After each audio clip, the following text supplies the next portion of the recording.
What's up, Tailgaters? My name is Tailgate Nate. Welcome back to my channel, and today I'm going to be reviewing Week 5 in the Big Ten season. This week was a very important week for a lot of teams.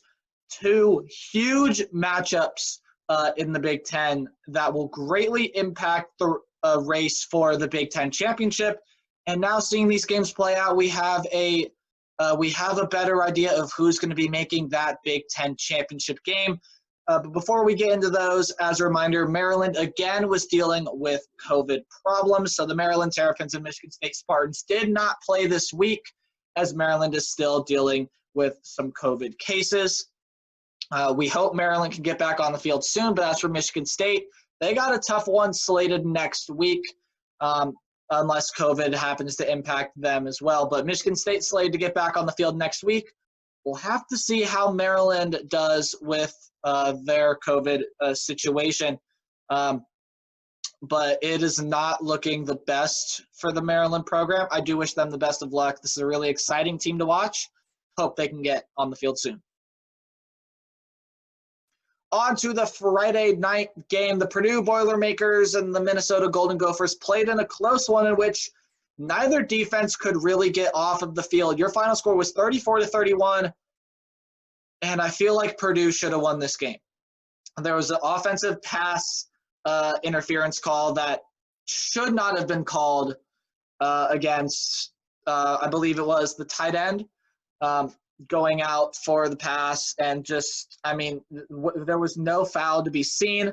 But regardless, that very next play, Jack Plummer throws an interception, and Minnesota ends up winning the game. So Purdue falls to 2-2. Minnesota improves to 2-3. Minnesota played pretty good in this game. Again, their defense still the issue, but their offense got clicking. And while Tanner Morgan didn't throw a touchdown, the rushing attack got it done. Mohamed Ibrahim added on to his rushing touchdown total this season with 3 more today. Then on the Purdue side of things, Rondale Moore finally got on the field. 15 catches for 116 yards. He did have some rushes, but not a whole lot. And the major change was Jack Plummer was that starting quarterback today instead of Aiden O'Connell. I believe he was dealing with some sort of injury, if I remember correctly. But Jack Plummer did start, and he played fantastic. If it wasn't for that interception at the end and that pass interference call, Purdue probably would have ended up winning the game. But also the kicker, J.D. Dellinger, only hit 1 of 3 field goals. If he would have hit the other 2, Purdue would have won this game, no problem. David Bell did David Bell things. Xander Horvath again. Not his best game, but a decent game for him, in which Purdue just threw the ball a lot. But again, if it wasn't for that pass interference call, I think Purdue wins this game. Minnesota had control for a long time until Purdue kind of took it back towards the end. And if it wasn't for the offensive pass interference calls, you'd be looking at a 3-1 Purdue team. Again, the problem with me is still Minnesota's defense. It has to improve, but they escape with a narrow win. I do want to point out an error. First of all, this game was not on the Big Ten Network, as I told you on Thursday. It was moved to Fox Sports 1, so I am very sorry about that. I think it was like a last-minute change. But the Illinois Fighting Illini got Brandon Peters back, and they looked the best they have all season. 41-23 was that final score over the Nebraska Cornhuskers in a game in which Luke McCaffrey did not throw the ball well. Ran the ball really well, 26 carries, 122 yards, 2 touchdowns.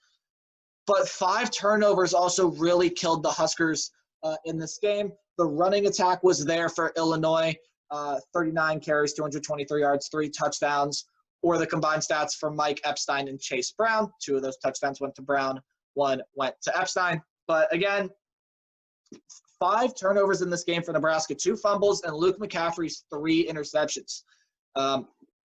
Adrian Martinez played a couple series in this game towards the end, and he did end up throwing a touchdown pass.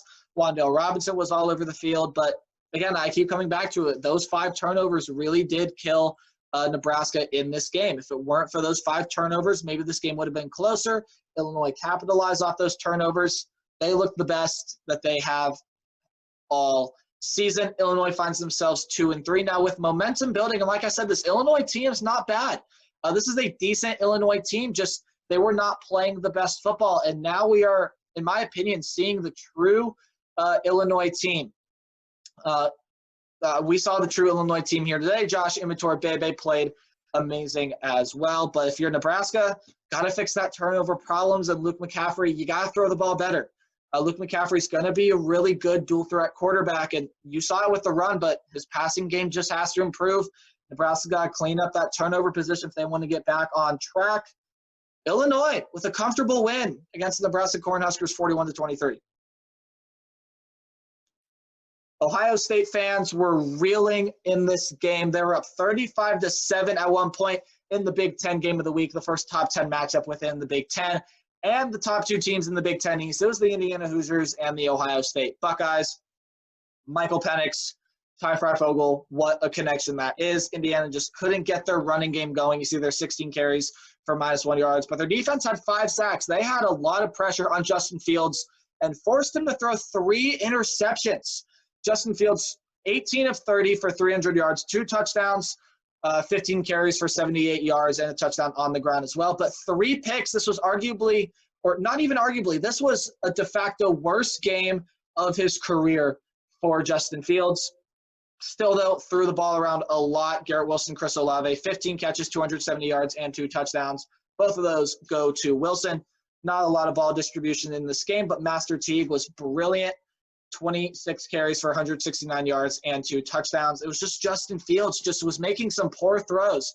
And that Ohio State defense definitely could have played better. So Ohio State kind of reeling a little bit. I've heard a lot of people say we don't know about these teams. We don't have anything to compare them to. I'm going to settle that argument right now. Both of these teams are very, very good.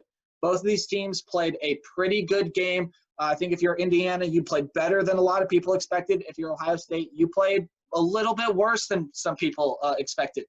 But I put it down there at the bottom. Indiana is legit. They are a great team.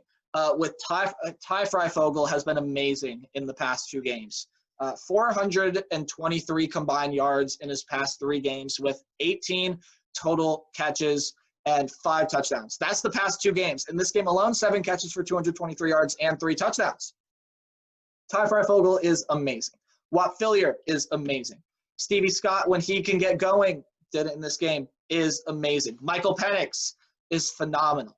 All credit goes to Indiana in this game. They played such a good game. They fought back towards the end, but it was that pick 6 thrown by Michael Penix, intercepted by Sean Wade, ran 36 yards back. That sealed the game for Ohio State. Pretty much it was kind of middle of the 3rd quarter, but when you look at the score, that is the difference on the scoreboard. Both these teams played pretty darn good game, but the Ohio State Buckeyes come out on top. They seem to be on a collision course for the Big Ten championship. The Penn State Nittany Lions troubles continues as the Iowa Hawkeyes were able to run all over the Nittany Lions here in this game. They went to Will Levis as the starting quarterback for Penn State. Sean Clifford did end up coming into play as well. You can look at their stats there. Jahan Dotson played well, but again, it's turnovers for Penn State. 4 turnovers, 2 fumbles, and 2 picks, both thrown by Sean Clifford as Penn State finds themselves 0-5. Still the only Big Ten team without a win. Iowa improves to 3-2. Again, your final score was 41-21. Again, Iowa was able to do what they do best, run the football. They were able to run all over Penn State. You can look at Mekhi Sargent and Tyler Goodson's stats there. But again, the defense was insane. And to seal the game for Iowa, Davion Nixon had a 71-yard pick 6 with around, I believe, 5 or 6 minutes to go in the game. In the game, that sealed the game for Iowa. This Iowa team is playing well, and this Penn State team is not. 2 very opposite sides of the spectrum, and just 2 surprises this year. Everyone expected Iowa to take a step back. They look to be consistent of where they are in years past, maybe except that quarterback position. And Penn State was expected to be great, and now they're not. So, Iowa just played a great game. Penn State, you got to find a way to get something going. I don't know what else I can say about Penn State. Really, really struggling this year. Iowa was able to run all over them in this game, and they get the win. How about them Northwestern Wildcats and the team that is prized off their defense and their ability to run the football. They threw the football well in this game, and their defense played phenomenal, forcing Wisconsin into 5 turnovers, 2 fumbles, and Graham Mertz threw 3 interceptions on the way to a 17-7 upset of the number 10 Wisconsin Badgers. And now Northwestern looks to be on a collision course with Ohio State in the Big Ten championship game. What a team this is for Northwestern. I think Northwestern's got one of the best defenses in the entire country, and I think Ohio State's got one of the best offenses in the entire country. But that is a discussion for later weeks. Again, Ramad Chiakau-Bowman was phenomenal in this game. Peyton Ramsey was great in this game. But Wisconsin just turned the ball over too much. Again, it was like that when we looked at Nebraska earlier. The 5 turnovers killed Wisconsin in this game. Jalen Berger was great at the back. Jake Ferguson was good receiving. So was Shamir Dyke. But again, Graham Mertz just had a bad game. The stats very similar to Ohio State, except maybe without the turnovers. Again, the 3 picks for Justin Fields, the 3 picks for Graham Mertz. The quarterbacks had bad days, and Wisconsin just couldn't get their offense going against a really good defense in Northwestern. This defense played outstanding yesterday. It was a total Northwestern show from start to finish. Close in the game, but when the field goal was kicked for Northwestern, you could kind of feel that was the nail in the coffin. Wisconsin was just getting nothing going at all, and that was the story of the game. How about the Northwestern Wildcats after being 3-9 a year ago? Hard to imagine they were 3-9 a year ago after what they did in 2018.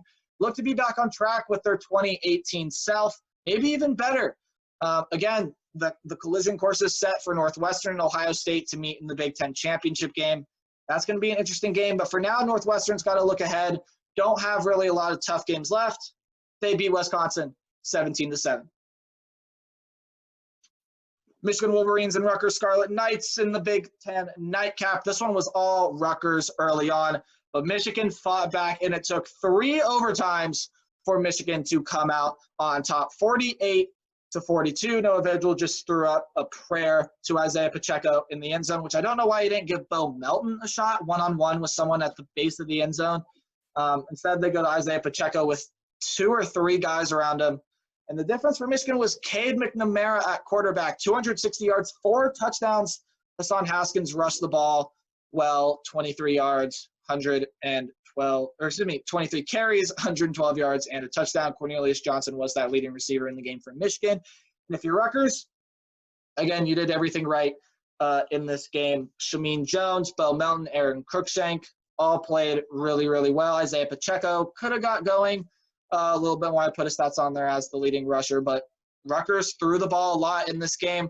Michigan improves to 2-3. Rutgers falls to 1-4. It was a great performance out there by both teams. I didn't watch a whole lot of this game, but I did tune in to the end of the game and overtime. Rutgers had a game-tying touchdown and 2-point conversion, but again, just fell short in overtime. I think if you're Michigan, Cade McNamara is your quarterback going forward, and if you're Rutgers, you just got to keep on doing what you're doing. Again, you were pretty darn close to a great win, but got to step up your game just a little bit. Michigan pulls out with a win. So then how do these games impact the Big Ten standings? Well, it seems like the Big Ten championship game is set. I talked about it a little bit, but Northwestern and Ohio State are now the front runners in the West and East, respectively. Not a whole lot of other shuffling. There was some shuffling in the West, some shuffling in the East. But the big thing was the top 4 remain the same, just maybe in some different orders. But Ohio State and Northwestern are those top 2 teams, and it does not look like that they're going to be challenged any other time this season. The Big Ten championship looks like it is set, folks, and it is going to be an interesting game. But that's a topic for another day. You can pause the video now and take a look at standings if you want. But thank you guys so much for watching this video. Please leave a like. Also consider subscribing if you are brand new to the channel or you just enjoy my content. Turn on that notification bell so you do not miss an upload. And you can join Tailgate Nation. Also leave a comment down below. Tell me your thoughts on this week in the Big Ten. Just your thoughts. I try to read every comment I get. And share this video with everyone you know. I'm trying to grow the channel as big as possible. So it'd be really great if you could share the channel with everyone you know who loves Big Ten football as much as you and me. Remember to play hard, tailgate harder. I'll see all you guys in the next video. Goodbye.